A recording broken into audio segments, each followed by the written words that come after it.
Bless news میں آپ تمام ناظرین کا خیر مقدم ہے۔ آئیے ناظرین بڑھتے ہیں آج بتاریخ 6 مارچ بروز جمعہ کی دیش اور دنیا سے جڑی چند اہم خبروں کی جانب۔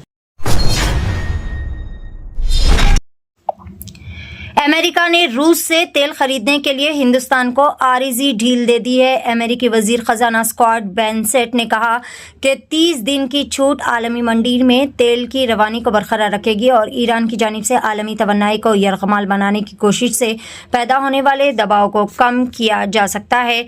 رپورٹس کے مطابق امریکی محکمہ خزانہ نے عارضی طور پر پابندیوں میں نرمی کی ہے تاکہ ہندوستان سمندر میں پھنسے روسی تیل کو خرید سکے۔ امریکی وزیر خزانہ نے 30 دن کی چھوٹ کا اعلان کیا ہے۔ فضائیہ کے سکھوئی طیارہ حادثے میں 2 پائلٹ ہوئے ہلاک۔ فضائیہ کا سکھوئی 30 لڑاکا طیارہ آسام کے کاربی انگلونگ علاقے میں جمعرات کو گر کر تباہ ہو گیا، جس میں دونوں پائلٹ ہلاک ہو گئے۔ جمعے کی صبح حادثے کی تصدیق کرتے ہوئے فضائیہ کے ایک ترجمان نے کہا کہ دونوں پائلٹ جو کہ حادثے میں ہلاک ہو گئے ہیں۔ ترجمان نے کہا کہ فضائیہ دکھ اور پریشانی کی اس گھڑی میں سوگوار خاندانوں سے تعزیت اور ہمدردی کا اظہار کرتی ہے۔ لبنان کی سرحد سے ملحق علاقوں میں اسرائیلی شہری گھر خالی کر کے محفوظ مقام پر منتقل ہوں گے۔ حزب اللہ نے لبنان کی سرحد سے ملحق علاقوں میں رہنے والے اسرائیل کے شہریوں کو ہدایت دی ہے کہ وہ سرحد سے 5 کلومیٹر کے دائرے میں واقع اپنے گھروں کو خالی کر کے کسی محفوظ مقام پر منتقل ہو جائے۔ رپورٹس کے مطابق حزب اللہ نے جمعے کی صبح عبرانی زبان میں اپنے ٹیلی گرام چینل پر ایک پیغام جاری کر کے یہ وارننگ دی ہے۔ پیغام میں کہا گیا ہے کہ لبنان کی آزادی اور اس کے شہریوں کے تحفظ کے خلاف اسرائیلی فوج کی کارروائیاں شہری بنیادی ڈھانچے کو نقصان پہنچانا اور لوگوں کو زبردستی گھروں سے نکالنے کی مہم ناقابل برداشت ہے۔ بحرین میں تیل کے اہم ریفائنری مرکز پر میزائل حملے کی اطلاعات سامنے آئی ہے۔ اطلاعات کے مطابق ایرانی میزائل اور ڈرون حملوں کے نتیجے میں بحرین کی بڑی oil company Bahrain petroleum company کے ریفائنری کمپلیکس میں آگ بھڑک اٹھی۔ ویڈیوز میں ریفائنری کے مختلف حصوں سے شعلے اور گہرا دھواں اٹھتا ہوا نظر آ رہا ہے۔ اطلاعات کے مطابق 5 مارچ کو ہونے والی اس کارروائی کے دوران بحرین کے فضائی دفاعی نظام نے درجنوں میزائل اور ڈرون مار گرائے۔ بتایا جا رہا ہے کہ تقریباً 75 میزائل اور 123 ڈرون روک لیے گئے تھے، تاہم چند میزائل ریفائنری تک پہنچنے میں کامیاب رہے، جس کے نتیجے میں آگ لگ گئی۔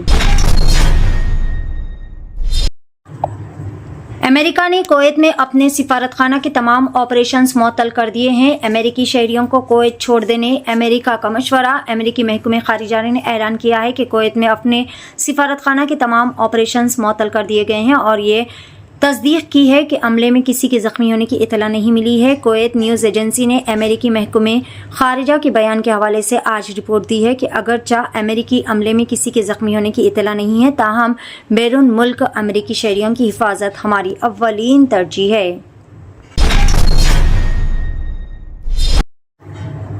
ایران جوہری پروگرام ختم کرنے راضی تھا، لیکن امریکہ اور اسرائیل نے اچانک حملہ کر دیا۔ ایران کا انکشاف۔ امریکہ و اسرائیل کے ذریعے ایران پر ہو رہے لگاتار حملوں نے ہر طرف تباہی مچا رکھی ہے۔ اس درمیان رپورٹس میں دعویٰ کیا گیا ہے کہ ایران نے ایک اہم انکشاف کرتے ہوئے بتایا کہ وہ جوہری پروگرام بند کرنے پر راضی تھا، لیکن بات چیت کے درمیان ہی حملہ کر دیا گیا۔ بتایا جا رہا ہے کہ جنگ سے قبل ایران نے امریکہ سے اپنے سبھی جوہری پروگرام کو ختم کرنے کی بھی پیشکش کی تھی۔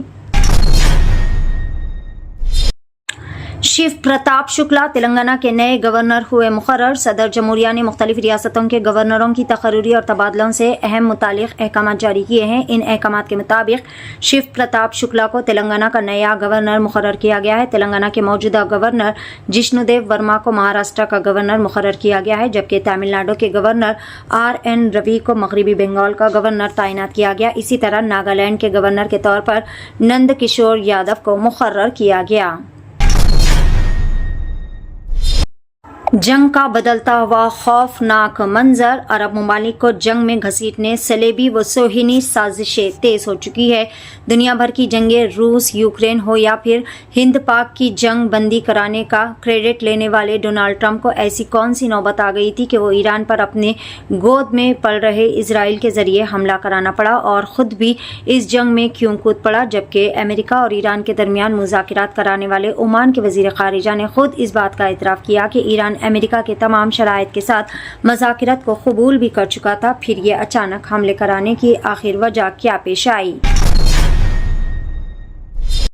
تلنگانہ کے بالکنڈہ سب انسپکٹر کا مسلمانوں کے ساتھ تعصبانہ رویہ، آرمور مجلس صدر محمد ظہیر علی کی اے سی پی سے ملاقات کارروائی کرنے کا کیا گیا مطالبہ۔ تلنگانہ کے ضلع نظام آباد کے بالکنڈہ پولیس اسٹیشن کے سب انسپکٹر شیلیندر کی جانب سے مسلمانوں کے ساتھ مبینہ تعصبانہ رویہ اختیار کرنے پر مجلس کے آرمور ٹاؤن صدر محمد ظہیر علی نے سخت مذمت کی۔ انہوں نے آرمور کے اے سی پی وینکٹیشورلو سے ملاقات کرتے ہوئے متعلقہ عہدیداران کے خلاف سخت سے سخت قانونی کارروائی کرنے کا بھی مطالبہ کیا۔ کرناٹک میں 16 سال سے کم عمر بچوں کے لیے سوشل میڈیا پر مکمل پابندی، چیف منسٹر سدھارمیہ کا اعلان۔ ریاست کے وزیر اعلیٰ نے جمعے کے دن یہ اعلان کیا ہے کہ 16 سال سے کم عمر بچوں کے لیے سوشل میڈیا کے استعمال پر مکمل پابندی عائد کی جائے گی اور اسکولز، کالجز و جامعات میں منشیات کے استعمال کو روکنے کے لیے سخت اقدامات بھی کیے جائیں گے۔ سال 2026-27 کے ریاستی بجٹ پیش کرتے ہوئے انہوں نے یقین دہانی کرائی ہے کہ آئندہ مالی سال میں اسکولز اور کالجز میں اساتذہ کی 15,000 خالی ویکینسیز کو بھی پر کیا جائے گا۔ ناظرین، یہ تھی بلیز نیوز کی دیش اور دنیا سے جڑی چند اہم خبریں۔ خبروں کا سلسلہ آگے بھی جاری رہے گا۔